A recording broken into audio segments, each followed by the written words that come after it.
আপা, আসছে ফাগুন বাংলাতে কি লেখছেন এটা? আসছে ফাগুন আমরা হব দ্বিগুণ। হ্যাঁ, আসছে ফাগুন আমরা হব দ্বিগুণ। আচ্ছা, এটা মানেটা একটু বুঝায় বলবেন আপা?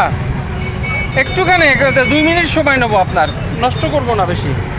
আচ্ছা একটু শেষ করে নি, তাহলে রং লয় যে এরকম গোল আমি আপলোড করে দিচ্ছ, মানে সন্ধ্যায় এসে খবরে দেখাবে এটা, এই জন্য।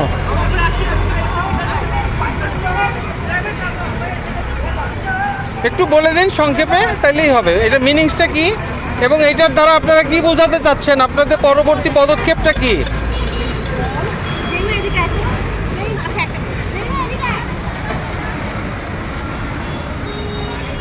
এখানে কয়েকজন ছাত্রছাত্রী তারা দেয়ালে লিখছে এবং তারা এটার মিনিংটা অবশ্যই বুঝিয়ে দিবে।